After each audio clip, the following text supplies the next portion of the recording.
The Weapon by Frederic Brown. Read with the voice of Eliot Rite.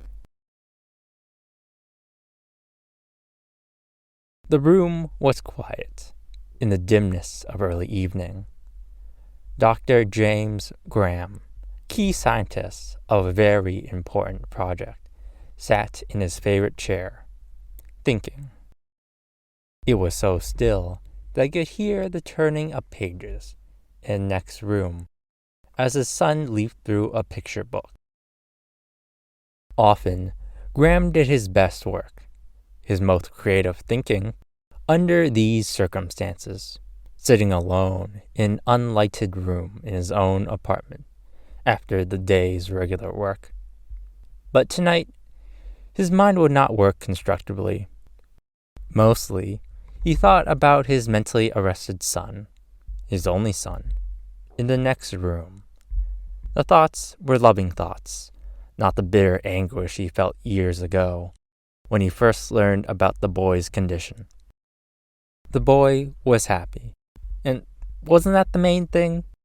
And how many men is given a child who will always be a child, who will not grow up to leave him? Certainly, that was a rationalization, but what's wrong with rationalization when the doorbell rang? Graham rose and turned on the lights in the almost dark room before he went through the hallway to the door. He was not annoyed tonight. At this moment, almost any interruption to his thoughts was welcome. He opened the door. A stranger stood there. He said, "Dr. Graham, my name is Neiman. I'd like to talk to you. May I come in a moment?" Graham looked at him. He was a small man, nondescript, obviously harmless, possibly a reporter or an insurance agent, but it didn't matter what he was. Graham found himself saying, "Of course, come in, Mr. Neiman. A few minutes of conversation." He justified himself by thinking might diverge his thoughts and clear his mind. "Sit down," he said in the living room. "Care for a drink?" Neiman said, "No, thank you," he said on the chair. Graham sat on the sofa. The small man interlocked his fingers. He leaned forward. He said, "Graham, you are the man whose scientific work is more likely than that of any other man to end the human race chances of survival." A crackpot, Graham thought. Too late now. He realized that he should have asked the man's business before admitting him. It would be an embarrassing interview. He disliked being rude, yet only rudeness was effective. "Dr. Graham, the weapon which you are working on..." The visitor stopped and turned his head as the door that led to a bedroom opened, and a boy of 15 came in. The boy didn't notice Neiman. He ran towards Graham. "Daddy, will you read to me now?" The boy of 15 laughed. The sweet laughter of a child of 4. Graham put an arm around the boy. He looked at his visitor, wondering whether he had known about the boy. From the lack of surprise on Neiman's face, Graham felt sure he had known. "Harry," Graham's voice was warm and affectionate. "Daddy's busy. Just a little while. Go back to your room. I'll come and read to you soon." "Chicken Little? You'll read me Chicken Little?" "If you wish. Now run along." "Wait, Harry, this is Mr. Neiman." The boy smiled bashfully at the visitor. Neiman said, "Hi, Harry," and he smiled back at him, holding out his hand. Graham, watching, was sure now that Neiman had known. The smile and the gesture were a boy's mental age, not his physical one. The boy took Neiman's hand. For a moment, it seemed that he was going to climb into Neiman's lap, and Graham pulled him back gently. He said, Go to your room now, Harry. The boy skipped back to his bedroom, not closing the door. Neiman's eyes met Graham, and he said, I like him, with obvious sincerity. He added, I hope that what you're going to read to him will always be true. Graham didn't understand.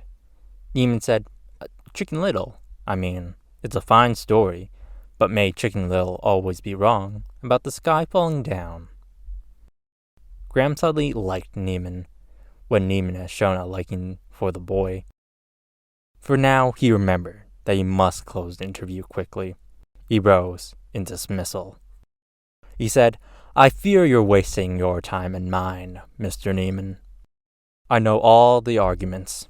Everything that you can say, I've heard 1,000 times. Possibly, there is truth in what you believe, but it does not concern me. I am a scientist, and only a scientist. Yes, it is public knowledge that I am working on a weapon, a rather ultimate one, but for me, personally, that is only a byproduct of the fact that I am advancing science. I have thought it through, and I have found that that is my only concern. But, Dr. Graham, is humanity ready for an ultimate weapon? Graham frowned. I have told you my point of view, Mr. Neiman. Mr. Neiman rose slowly from his chair. He said, Very well. If you do not choose to discuss it, I will say no more. He passed a hand across his forehead. I'll leave, Dr. Graham. I wonder, though, may I change my mind about the drink you offered me? Graham's irritation faded. He said, Certainly. Will whiskey and water do? Admirably. Graham excused himself and went into the kitchen. He got the decanter of whiskey, another of water, ice cubes, and glasses. When he returned to the living room, Neiman was just leaving the boys' room. He heard Neiman's, Good night, Harry, and Harry's happy, Night, Mr. Neiman. Graham made drinks. A little later, Neiman declined a second one and started to leave. Neiman said, I took the liberty of bringing a small gift to your son, Doctor. I gave it to him while you were getting the drinks for us. I hope you'll forgive me. Of course. Thank you. Good night. Graham closed the door. He walked through the living room into Harry's room. He said, All right, Harry. Now I'll read to you. There was a sudden sweat on his forehead, but he forced his face and his voice to be calm as he stepped to the side of the bed. May I see that, Harry? When he had it safely, his hands shook as he examined it. He thought only a madman would give a loaded revolver to an idiot.